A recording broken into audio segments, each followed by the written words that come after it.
Well, welcome everyone to the September 22nd edition of Office Hour Live. It's a joy to have you here today. And I've got a special guest with us, Jason Duff. And so I'll introduce Jason in a second, but first just to say a little bit about what CED Office Hour Live is. It's a program of the Community and Economic Development, or CED unit at Central State University, housed within the Cooperative Extension Service. And joining me here are my colleagues, Ambrose Moses and Amber Twitty. We'll be dropping our contact information in the chat as we go along, so you can always feel free, following up on these, you feel free to be in touch with us if you hear anything that we can assist with. Community economic development, our focus is working with small-scale farmers. We also work with small-scale and startup businesses. We also work on personal and professional development, and then also we do community resilience work, working with communities as well. And so it's out of that fourth bucket is what we're focused on in September, is how do we build those resilient communities. And so we have a series that's going on called Heartland Rising, and it's been really engaging. We will be posting these to our YouTube channel, so make sure you like our channel and come back frequently. But the September series, so far, we've looked at entrepreneurship as one strategy for revitalization of your community. Your residents, how do you engage them in building a place attachment, doing placemaking, connecting people to the community, capturing their imagination for a preferred future. And so we've walked through a couple of options there, including the Community Heart and Soul framework.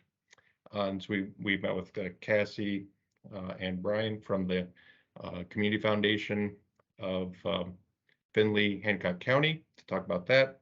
And so we've been going through this series, and now we're up to a key point of all this, and that's how do you use your built infrastructure as a launch point, for downtown revitalization, for business development.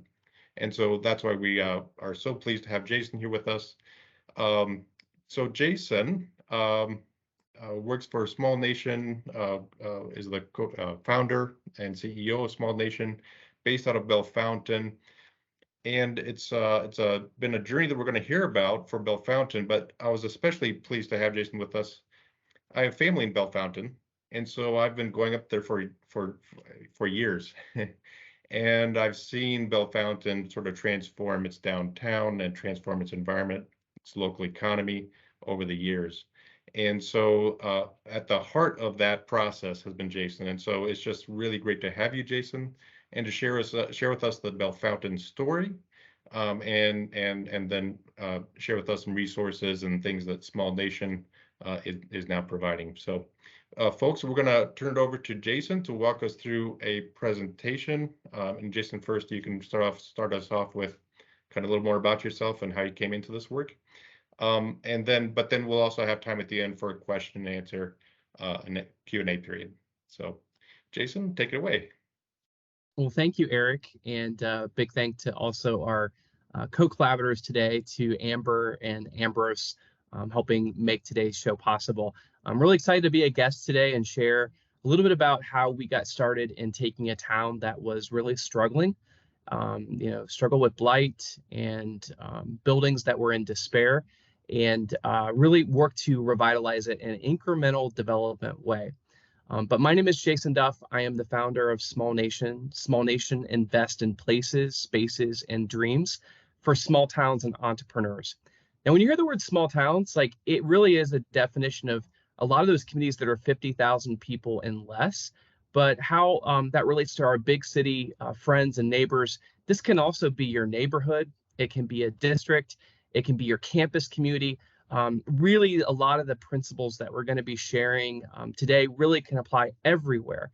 But for us, it was really working in a community that was about 60 miles northwest of a major city, and that happened to be Columbus, Ohio, and we're also about 60 miles away from Dayton, Ohio, in Logan County.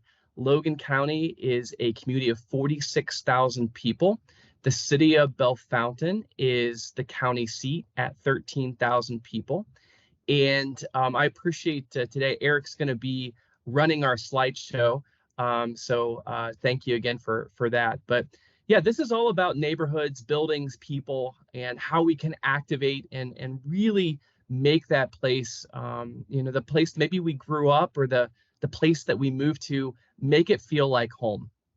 And if you're looking here at the streetscape, that is actually a view of West Columbus Avenue in downtown Bellefontaine today.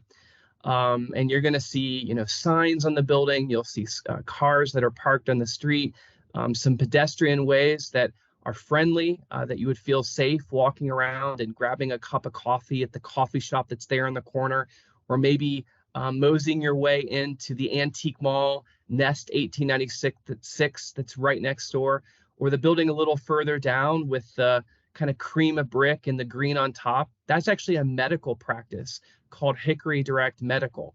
And it's a group of doctors that, while they don't accept insurance, they charge $41 a month membership. So a lot of our small business owners that maybe can't afford to provide traditional healthcare or insurance to their employees, they can provide membership to that practice. And then if you walk just a few steps down, you're going to see Anytime Fitness, a 24-hour fitness facility that, for a lot of folks, being able to work out and stay healthy, that's something that's important in terms of goals. And if you want to keep young people in your town, they maybe are looking for a place that they can work out and, grab a CrossFit class at the Loco Depot that's also in that building right next door. And then there's a fresh squeezed juice bar called Dash and Joey's right there in the front of the Anytime Fitness in Loco Depot. And a lot of towns have food deserts. Where do you find healthy fruits and vegetables? And entrepreneurially, the folks that own the gym decided to put a juice bar in too. And just to share, this is what it is today. The journey to get here has been about 15 years of really, really hard work. And it's been collaborating with lots of various people, working with our public partners, which includes the city administration, which would be the mayor, city council, also working with our county commissioners, and then also the private individuals. How do we raise funds to buy buildings and renovate them, and work with architects and designers? They help us navigate the building codes. They help us dream about what's possible in these spaces. And then really finding entrepreneurs, people that are willing to take risk and dedicate their time, their energy, their talent, and their money to start a business in these spaces. So today I'm going to walk you through the journey of how we got started, also some of the pitfalls and challenges that we experienced, and share advice that you could take this back to your neighborhood, your town, your community, and start to implement some of these ideas. So if we check out the next slide, this shows a picture of George Bartholomew. And George owned a pharmacy back in 1891 in Bellefontaine, Ohio. And he came up and mixed clay, marl, and sand and invented concrete. So what you're looking at there is the first concrete street in America. And at the time, in some of the newspapers in town in 1891, he shared that he was hoping that the new pavement that he had just invented and created would hold up for 5 years. He would warranty that pavement for 5 years. And city council at the time made him take out a bond if that concrete did not maintain its life for 5 years, that bond would pay to see it replaced. Well, I have some good news. 120 plus years later, that street is still used as a street today with George Bartholomew's original pavement. And I like sharing that story because for some folks that might be listening today that have big, bold ideas or doing something maybe that's new and innovative in their town, I'm going to be honest, it can be a very lonely road. Sometimes innovators, sometimes people that think differently about doing something that's never been done in town, it can be lonely at times. There's a lot of people that will say no to you in life, or say that just won't work, or really fight the resistance of change. But George, in his story, kind of reminds me and supports a lot of the things that we're doing, that sometimes it's okay to be the one that's going to pilot or pivot or change something that's going to completely change your neighborhood, town, or community. The good thing is when you come and visit the streets of Bellefontaine, and I hope that those that are watching and listening today do is that you can see the before and after pictures. You can also meet many of the shop owners, the restaurant owners, and actually hear their journey, their story, and taste, eat, shop, experience what they've created. And you'll see today too, the evidence of success is when these businesses are successful, a lot of times those owners and operators will expand to other towns and communities, or they'll start their second or third business in that town or neighborhood too. So if we go to the next slide, we're going to go in a time machine and go back, almost 80 years or more in Bellefontaine, Ohio. And I want you to think of the town that you're from, or maybe the town that you're connecting from today. There's a good chance it has buildings that are 2 or 3 stories that look just like this. And at that time, it was the place where J.C. Penney, Sears, a lot of the department stores, a lot of the types of national name brands that we all have heard of today, they started on Main Street. And the other thing that I think you'll see is just how important the center of town was to where you would celebrate parades and parties and events. And if you think back to your childhood, I bet there's an experience that you have of how important it was to go with your family, go with your friends to experience some small business that made a positive impact in your life. And for me growing up, while Bellefontaine was not my hometown, it was a town that I had a connection with. My mom was a small business owner in this town, and she owned a Hallmark shop. So growing up as a young man, I had duties and responsibilities of working in her store. In fact, Christmas is coming up. I am trained to wrap gifts in 2 minutes or under. So it's all those little kinds of things that growing up that kind of stick with us today. But a lot of my mentors and people that were important to me growing up, they also owned businesses that were on the streets and the side streets of this town. Whether it was if I was feeling ill or a family member was feeling ill, we knew that some of the local pharmacists were there to help us or provide advice with prescription drugs. If I needed a new pair of shoes, there was a good chance that several of the local shops that were in town would outfit me on that new pair of shoes to be ready to play with some of the sports teams that I was involved in. Or if it was looking for that first summer job experience, there were businesses on Main Street that would actually employ folks, whether they were retirees or young folks, actually have a job and learn really important life skills. And I think the thing that really motivated me to build my company and start to take an interest to revitalize and improve downtown Bellefontaine was that when I left for college, I'm a first generation college student.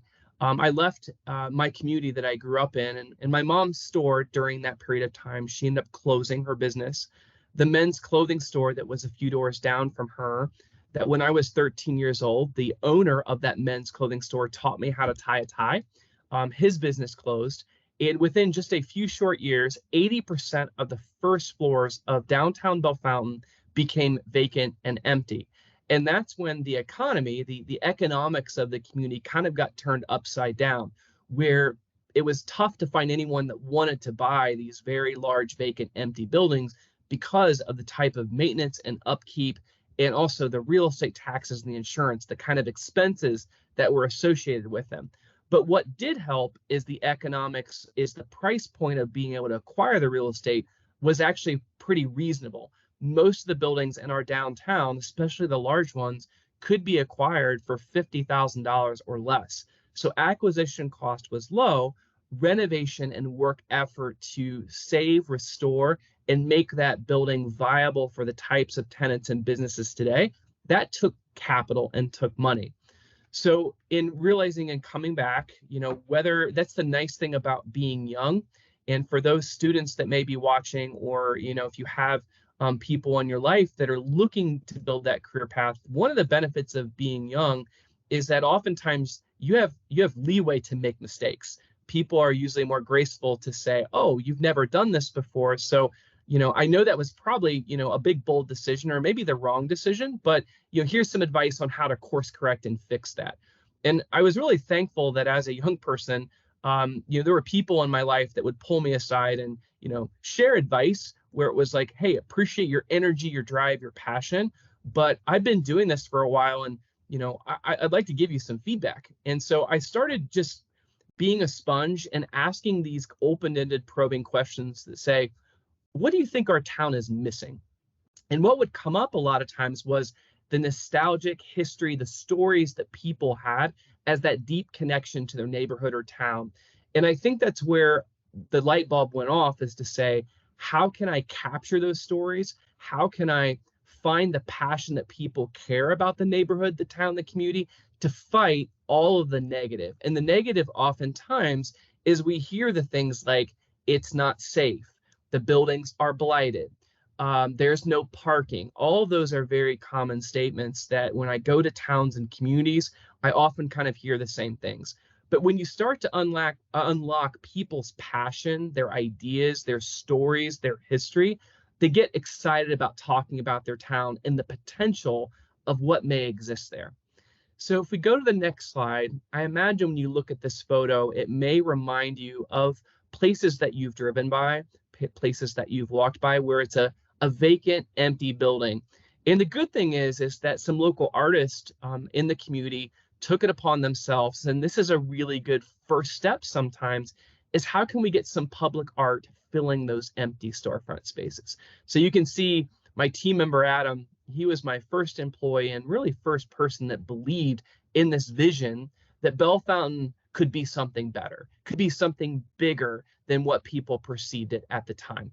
But the art was that first step to get us thinking, what could we dream about? If this is our palette, if all of these buildings, if all of this neighborhood is our palette, how could we curate the kind of place that we'd want to eat, shop, live, and invest? And if we go to the next slide, you're going to see some evidence of success.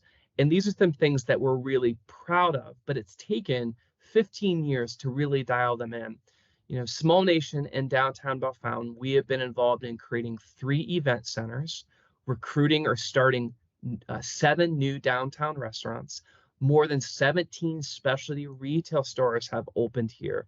If you think of women's shopping boutiques, antique malls, toy stores, plant shops, all these kind of unique specialty places that if you want to take a day trip or a weekend trip, they're unique local businesses that you're like, I am so excited to check out and explore these places. Total, there's been 56 historic buildings and storefronts renovated. And then also having a residential component, there's been 34 upper floor loft apartments. So when you think loft apartments, it's not just luxury loft apartments.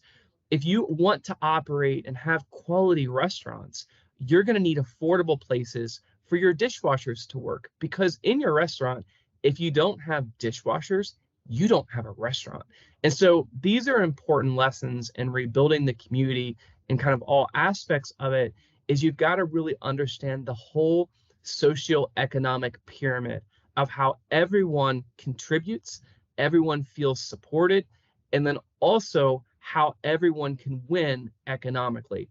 A few statistics that we're proud of: with the $30 million in new private investment, less than $20,000 of that $30 million has been public money. So most, really 99% of the dollars that have been used to reshape our town has been private dollars that have come from mostly 3 community banks. Community banks, and I cannot say enough good about them, are oftentimes the backbone, because the people that work or serve on the boards of those banks, the leadership, the tellers, all of those folks are people living in your community and also committed to seeing the community win long term. And so we're really thankful for our community banking partners in providing that capital that's not only helping revitalize the buildings, but is also providing tenant fit out, is also providing small loans that's helping some of the bakers purchase their equipment, and actually providing inventory to some of these businesses that are opening up. So the other thing that's kind of unique that we're really proud of is that in the last 15 years, out of these new businesses that have opened up, 70% of them have been entrepreneurs that are under the age of 40, and then 75% of them are women.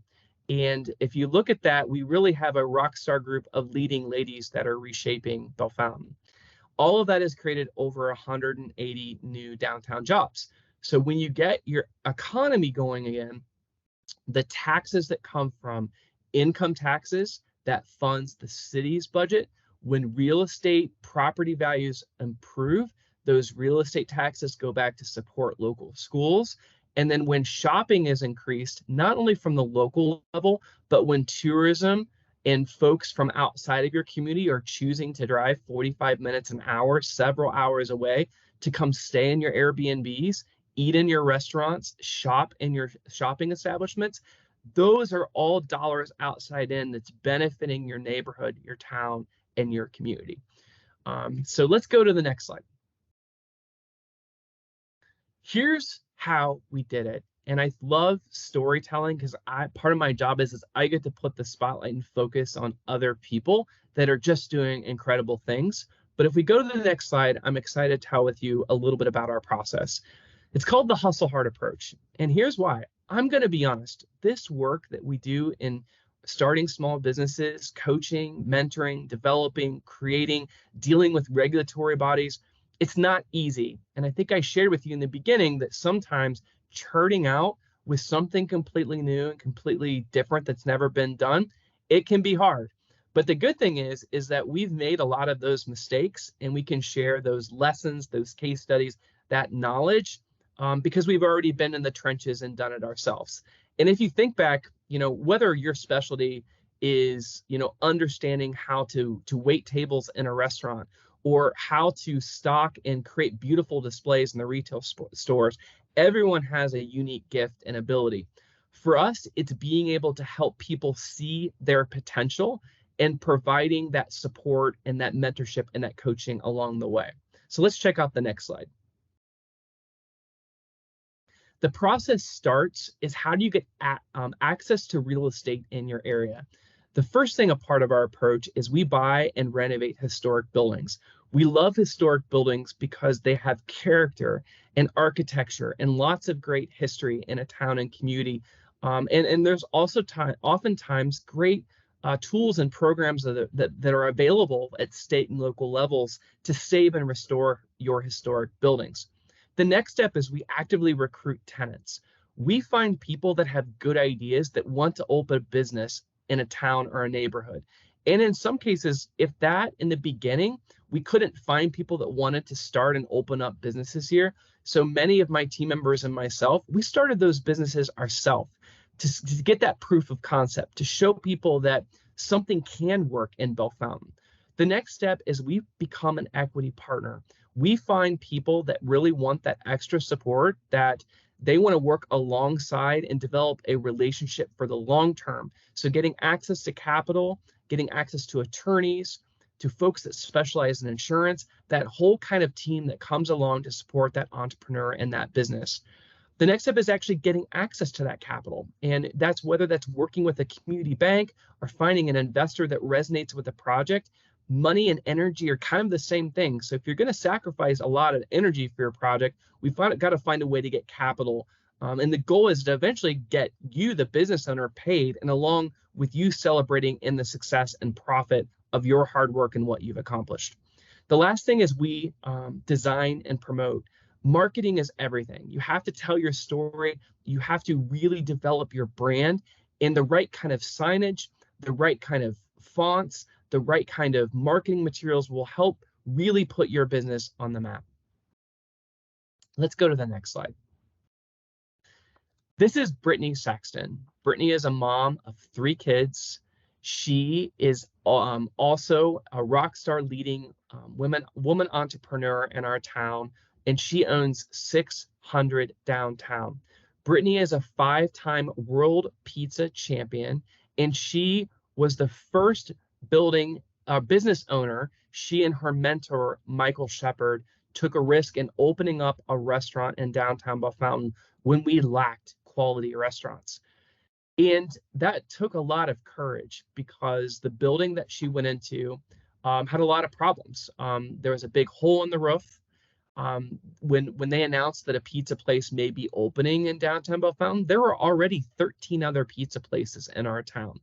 But the kind of pizza made on brick ovens, starting to bake at 600 degrees, was the secret sauce to actually creating a destination restaurant that people from all around the state, even around the country, would drive to Bell Fountain, Ohio to experience 600 downtown brick oven pizza. So if you go to the next slide, you'll see a little bit about how that before and after transformation took place. Empty building to Brittany being able to create this really inviting atmosphere with an outdoor patio in front, with amazing types of unique pizza. They've got 4 different crust profiles, everything from the deep dish Detroit to the classic Italian to the old world Sicilian, and even gluten-free options that at the time gluten-free didn't exist in our town. But now that that was on the menu, people really desired and appreciated that option in downtown Bell Fountain. Let's check the next slide. The other thing about when you get one restaurant, instead of looking at as competition, we met a group of guys in Bell Fountain called the Bell Fountain Body Bearding Club. It was a group of 28 guys that would compete in bearding competitions around the country. And our historic theater in our town, this particular club took an interest of raising money to save the historic theater, and they decided to host one of the bearding events in Bell Fountain, Ohio. I'm really happy that I went to that event because I ate great food, I ate great food, I listened to great music, and I drank some of the most unique craft beer that I've ever experienced. And what I learned is that groups that have beards know a heck of a lot about craft beer.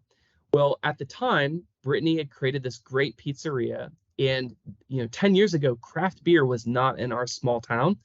And so these guys visioned up a plan and idea to create the brew fountain in Bell Fountain. They took a building that did not have a floor, did not have a roof. You can check out the next slide and see that. They visioned up a small menu of really curated artisan sandwiches and had their rotating taps of unique beers that they have recruited from around the country. That the Brew Fountain has been the #1 craft beer bar in Ohio by craftbeer.com for the last 4 years running. So instead of one restaurant looking at another restaurant as competition, they said, let's become a destination for food and dining and experiences in a place that historically has been underrated and not desirable, but making it that kind of unique destination to check out. So let's go to the next slide.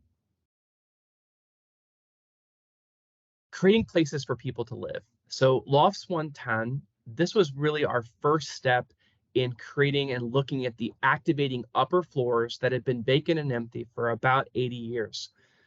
We also got a lot of feedback that the kind of housing options that we had in the community, especially for younger people or maybe retirees that were living in Florida part-time, they still wanted a connection with the community, but they didn't want the big, large house or yard or the kinds of things that required maintenance. And so we looked at creating beautiful loft apartments.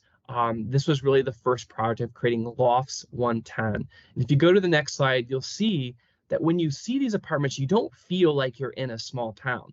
This same kind of look and feel could be in a place like Cleveland or Columbus or Cincinnati, or even beyond. If you look at the picture that you see on the right where the clock tower face is there, that actually is a clock tower face that was taken from a salvage building that was taken down in Dayton, Ohio. And that clock tower face is a loft within one of the lofts. These are kind of the aspiring things and looks that you just don't normally see in a small town. But this was really what was the catalyst to get people thinking differently about living in upper floors. And this first project was really the beginning to see other types of loft and housing inventory that would pop up in walking distance of our historic downtown. Let's go to the next slide. The other thing is a lot of things are changing right now with where people want to stay. So in our downtown, we have beautiful Airbnbs. So if you want to take a weekend trip or celebrate an anniversary, maybe you don't want to stay in a local hotel. And even some of the local hotel options that we have, maybe some folks just don't feel that they're quality. What I love about Airbnbs, they're really opportunities for people to make money and build their own curated experience. And the loft above is one of our beautiful Airbnbs in our downtown and is really popular. And we want to see other types of housing arrangements like this that provide short-term rentals for people that want to visit, travel, and experience the community. Let's go to the next slide. This just shows you, again, a few more pictures of the loft above. It happens to be above Native Coffee, which is one of our coffee shops on West Columbus Avenue. So, just imagine you staying the night in this beautiful second floor loft, and then in the morning walking down and doing some co-working or checking out the coffee shop that's down below, walking around doing some shopping for a day. It's just that chance to get out and travel and check out a new place that you've never been. But we hope you can come and check out the loft above in downtown Bellefontaine. Let's go to the next slide. So fitness and health. Really, one of the things that we want to do is provide activities that create experiences. And we had a very large empty building in our downtown that was a Montgomery Ward department store that had closed, over 30 years ago, and part of the roof had collapsed in on the building when our town and our community was faced with an ice storm in 2005.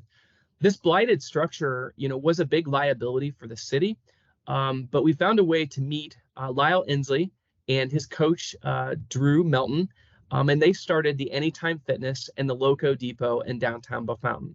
So if you go to the next slide, you're going to see that transformation picture where vacant building with bricks falling off of it, in distress, converted to a new 24-hour fitness gym.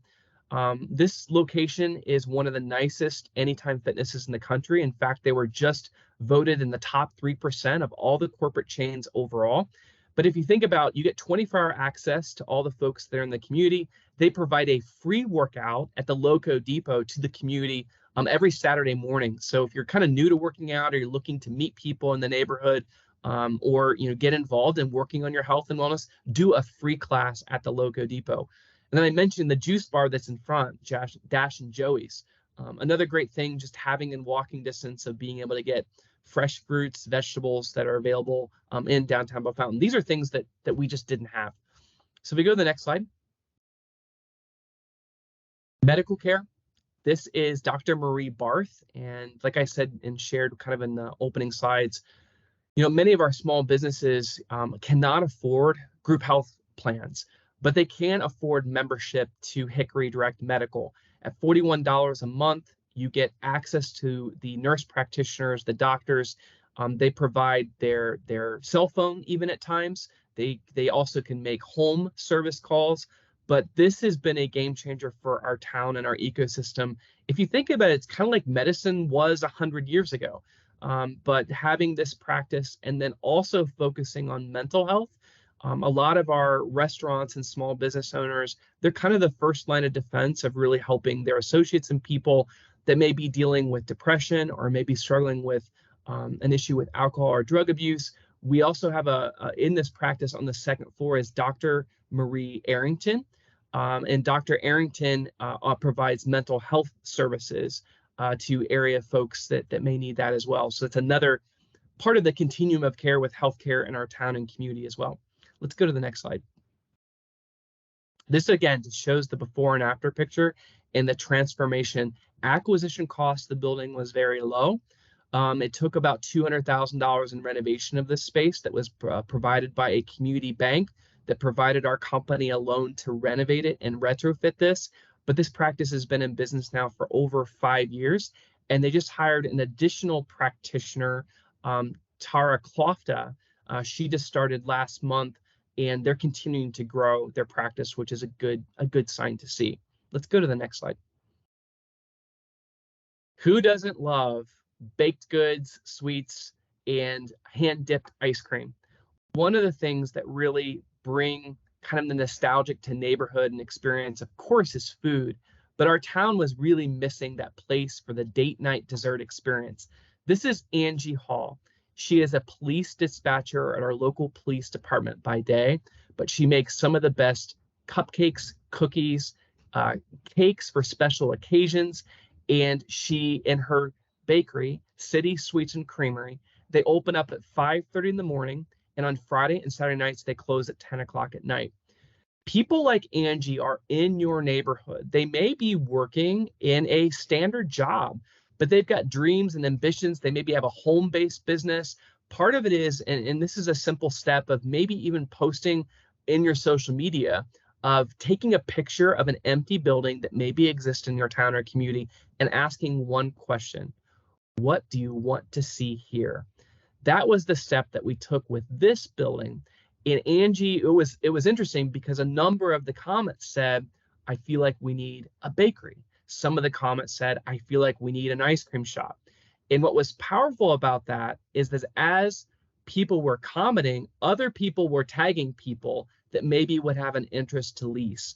And I think that's the work that we have to do as leaders sometimes, is connect people of different groups and get them talking to each other. In your community, you probably have investors. In your community, you probably have people that are creative. And then you also have government officials that want to work together to reduce friction, to actually see that idea come to life. And I think City Sweets and Creamery is a great example. If you go to the next slide, one of the things that we're probably most proud about is this building looked pretty rough, empty, but on the building that you see that's new and renovated, you're going to notice this building has a drive-up window. That was a neat public-private partnership that we went to our city council and said, listen, for a local business to compete with McDonald's and Dunkin' Donuts and a lot of these national chains, is there a way that we can utilize this underutilized alleyway by putting a drive-up window in there? That work was done with city council and the mayor and us as a private developer paying to raise the asphalt. But today, part of the evidence of success of seeing City Sweets and Creamery be successful is that they have those long hours and they're busy from very early in the morning till very late at night. So when you come visit Bell Fountain, make sure you check out and take the tour of City Sweets and Creamery. Let's go to the next slide. Co-working. We believe that small towns build great things, and co-working is not just something that's needed in the biggest cities. It's also needed in small markets and neighborhoods where you can be an entrepreneur from home today. If you're a creative content creator with social media, if you make and build things and sell them on Etsy, we've got to find a way to activate those folks that have those great ideas and also get them access to quality internet. So in our downtown, we have Build Co-working Space. And if you go, it's got a community kitchen area. It's got lockable private offices. It has memberships that start at $99 a month. And the first location was built in Bell Fountain, Ohio. Second location is under construction now in Marysville. So let's go ahead and check the next slide. So this shows the before and after picture of what build looked like before and then what it looked like afterwards. And just shows the transformation kind of throughout the way. But let's go to the next slide. This story is Laura and Humberto, and they own the Flying Pepper Cantina. Humberto immigrated from Mexico about 12 years ago to the Springfield, Ohio area, and then started in working in food service at Clark State University and saved up all of his money to buy a food truck. He was really proud to buy that debt-free. I had a chance to experience and eat some of his amazing, authentic Mexican cuisine. And I said, we are missing this in our downtown. Would you come take a tour? He and Laura came and took a tour. They met Brittany that owned the pizzeria. They met Adam and the Brew Fountain guys. And again, instead of looking at Humberto as competition, they looked at him as a collaborator. They supported him, and our team supported them of going through a coaching program of how to take a food truck to a brick and mortar operation. And I'm pleased to share today that the Flying Pepper Cantina has been open now for almost 2 years. And in Columbus, Ohio, as of last week, in the top 10 open table best overall restaurants, the Flying Pepper Cantina currently serves at number 2 on that list. So really doing some award-winning type of food that users and reviewers are taking note of. But they add so much to our downtown and our community. Let's go to the next slide. Take a look at those views. Again, beautiful bar that they have their tequila at, and then just activating area muralists and artists to design the light fixtures and to create soundproof acoustical wall panels that when you eat in the dining room, you're not hearing, you can actually have a conversation with someone. All of those are very well thought out things of working with Lauren Humberto that matter to them. In the restaurant, you'll see local art from Humberto's hometown in Mexico as well. And all of this is about storytelling, the people, the buildings, the places that you have in your town. Let's check out the next slide. I love telling Shannon and Anthony's story because they were University of Michigan graduates. And up in Ann Arbor, they, about 8 years ago, started Axe Ventura, an axe throwing venue that employed local veterans. And again, when I heard axe throwing, I'm like, how can this be safe? And who would really want to do it? And then when I did it, my team and I had so much fun doing it. But their first location was in Ann Arbor, Michigan, second location, Findlay, Ohio, third location in Bellefontaine. But it is just another way, if you're coming to experience our town, you're looking for things to do. And it's great. They put an axe master in with you, they train you, they make you feel confident and safe. But it's just thinking of unique entertainment. I mean, who would have thought pickleball is like one of the things that are trending in sports? Or if you go to a college campus, esports and electronic sports is one of the fastest growing collegiate sports that are out there. So it's getting your mind thinking about new and different ways to provide entertainment and experiences in your town. But we are really proud to have Axe Ventura be in downtown Bellefontaine. Let's go to the next slide. Again, before and after picture. This was an old theater known as the Bell Theater. Because of the high ceilings and just the way that the building is set up, it lends itself to be a perfect axe throwing entertainment venue. Next slide. The historic opera block. So right now, when you come, you're going to see we're under construction of saving and preserving these 13 storefronts, which is on the first concrete street in America, and then 40,000 square feet. I'm really excited because in this building coming right now is a brand new chocolate shop called the Queen of Hearts Fine Chocolates and Gifts, featuring DeBrand chocolates from Fort Wayne, Indiana. We also have a new retail store called Glitter and Grit that repurposes old things and makes them new and special again. And then also Farm Charm, which is a vintage farmhouse boutique and shop. And then soon to be announced is another new restaurant concept that's coming to this building. But it's just activating capital. It's finding people with good ideas. I mean, you look at this architecture and you're like, I can't believe this still places like this still exist in rural Ohio. And again, it's just reminding us how lucky we are in our state, in our region, to have these treasures. And it's finding new ways to adapt and think about how we make them part of what, it's preserving history, but it's also innovating to what they can become. Let's check out the next slide. Helping design renderings. One of the other strategies that I encourage folks to do, if you have a good idea or there's something that you're hoping that you can maybe see in your head, the challenge is how do I help other people see that idea that I have in my head, what it could become? And working with graphic designers or working with architects or engineers, what we're doing is helping people with a rendering that shows the plan, the strategy of how something this large can be accomplished. So you'll see kind of the before and after of recolorizing the building, updating and improving the windows, and then seeing the new types of tenant businesses that could be in this space. Let's go to the next slide. Well, here's one thing that will kind of tie this all together. Really reactivating the capital, the people, listening to your neighborhood, your town and community about what's missing. One of the things that that kind of pull it all back together to me is About it's probably been about 2 years ago. I had a lady that was probably in her 80s. Is she came up to me on the street and she said, "Are you Jason?" And I kind of hesitate because I'm usually what people will come up is there's a complaint or a suggestion. And again, you appreciate that, but I figured she was concerned about maybe a parking ticket or a trash can not getting emptied. But she stopped me and she said, "I want to thank you." She said, "Thank you for helping me fall in love with my town again."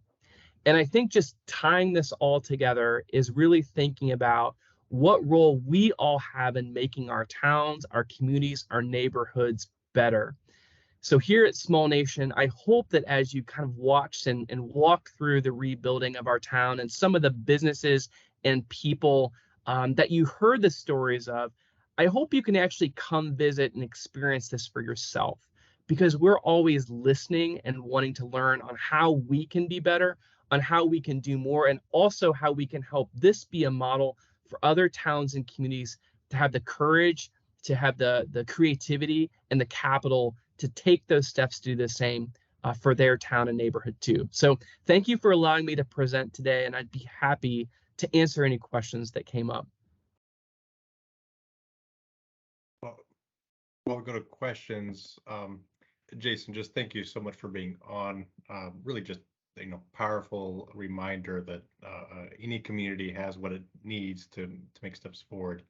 I'll invite Amber to come on and sort of tee this off, this Q&A time a little bit with, I think you maybe have a question.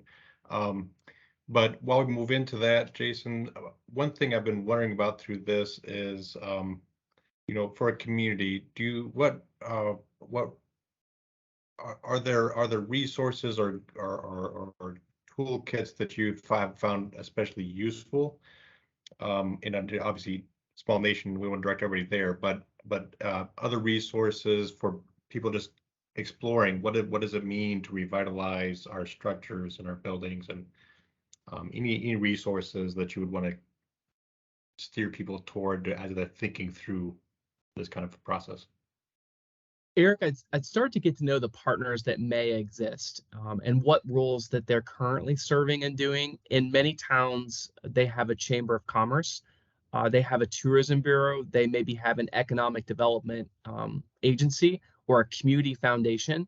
I think it's realizing what groups are there, what projects or what roles are they serving or doing, and are there gaps? And I think that's how Small Nation was created, is that we had a lot of those groups and those organizations, but like it happens in a lot of towns, they're focused on certain projects and things, and there were things that were missing. And for us, it was the downtown. Our community at the time, 15 years ago, was very focused on building more industrial buildings and doing a lot of stuff outside of the urban core. So for people like me, it was like, I think this group is unrepresented, and I think this is an opportunity for us to find ways entrepreneurially to build a business here. And we also, collaborate with nonprofits, and I think there's a great governance. So having boards and committees is so important. But I also share that information is currency, and sometimes if you're a new business starting up, you don't want all of your business broadcast with large groups of people. So I think it's finding what the existing structures are, what they're focused on, and do you step in the nonprofit realm to say, I want to serve on these committees or get involved in the board or volunteer my time? Or the other path is no, like I want to go start a business, or I want to do something that's solving this very focused core issue that I feel I can make an impact with. Yeah, thank you for that. So we'll probably only have enough time for a question. We're coming up on 3 here in a few minutes. So there's a question about capital, and just kind of wondering, it feels like a big step to move into thinking about, how do you, restoring a historic building. I mean, you're talking, the one building was what, $200,000 just for the renovation. Was $50,000 to purchase the maintenance. So you mentioned that, so I guess I'm seeing questions about that, right? So where do you get started with finding capital to get started with this process of renovating your historic buildings, so that you can move on to that second step, activating, recruiting people to businesses to come and use them? Well, starting out, capital was very hard for me to find because traditional banks, unless you've got, existing assets that they can, be able to collateralize, that's hard. Some communities, and that's part of getting to know the partners that exist there. Maybe the city has revolving loan dollars. There's also in communities networks of private investors, and I think that was the for me getting started why I didn't qualify for a traditional bank loan. I did meet a group of private investors that were willing to take a risk on me. So, but to do that, I needed to get a track record. So I always encourage people to try to start out small, where if you have a business idea, can you do a pop-up shop or do an event at your local farmers market, or actually build a one pager where you're going to sell a service or something that you will commit to do by a certain time. And then you do that to your best ability and then get feedback from that person that you did this service for if it went well. Because as you start to build a track record, people then want to be around people that are doers and do things with integrity. And that's the other thing about small towns and neighborhoods.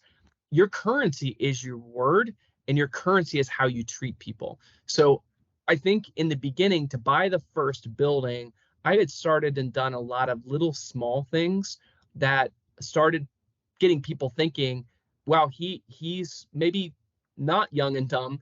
He's willing to work hard. And then the other lesson that I always share with people, ask for feedback. Is there ways after you do something, do you have feedback for how I can do this better? And mentors have been really important in my life of finding people that have greater experience and knowledge than what I do.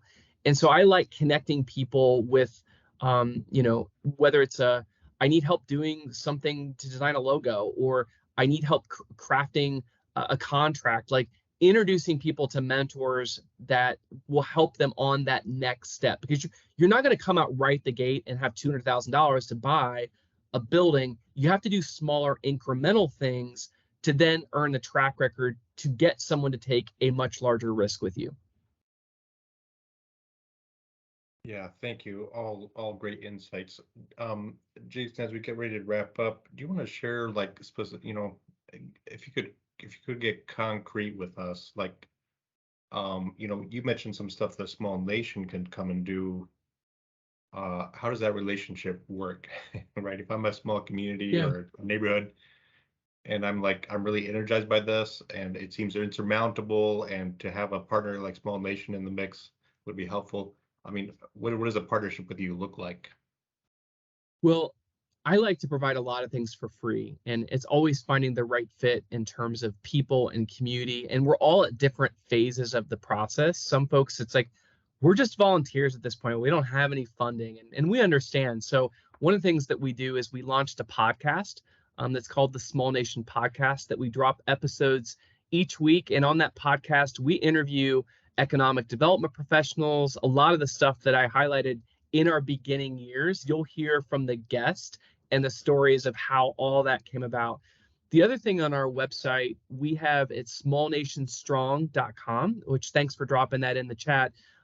There is a tab called Success, and on there's all of our case studies. So you'll actually say, if I want to recruit an antique mall to my town, like download the story and the example that shows the before and after pictures to do that. But if you're saying no, like we're organized, we really want to come visit Bell Fountain and actually have you guys curate a tour, a visit, and learn from you. We love to we provide that as consulting. We do a lot of stuff for free, but we provide that for consulting. And then we'll also come and do work in your town too. But I would encourage you to check out our website. It's a great resource, and would love to come and help and support your town and neighborhood too. Wonderful. Jason, it's been such a pleasure. And to those listening in, I just, I'll say it one more time. I've been around Bell Fountain for a long time, in and out. I live in Findlay, but and so I've eaten at 600. It's kind of the go-to for us when we're in town, and I've seen this evolve. It's the real deal. So just want to appreciate you, Jason, for all that you've done, and for sharing that Bell Fountain story with us today, and some of those strategies and tools we might be able to take and use. Folks, this is we're concluding now. Again, today's session of Office Hour Live. Keep track of us through the YouTube channel, where we'll post this for those of you that aren't able to get on during the live sessions. And if you have any questions, again, for the CED team, we've placed our contact information in the chat, but mine is esmith2@centralstate.edu, and so I can always connect you as well with resources. And if you miss something, I can help you find it with Jason. So thank you so much, Jason. Thanks to everyone that's listening in.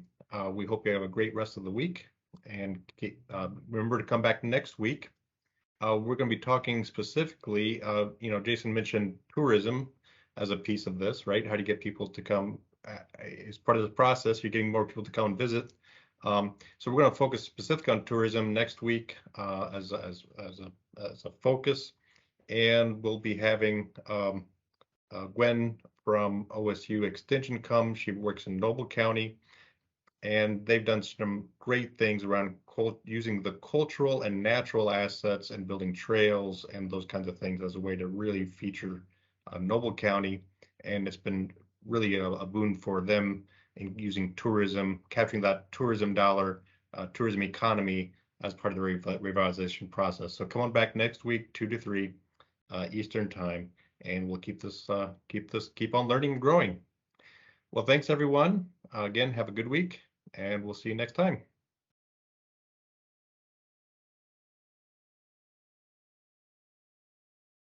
Okay, great. Jason, again, thank you. We'll follow Thanks, up. Eric. Yeah, it was great. But just appreciate it. Yeah, appreciate you having on today. Anything I can do to help, just let me know. All right, wonderful. Yep. Good. Thank you. You're welcome. Thanks, guys. Thanks, Amber.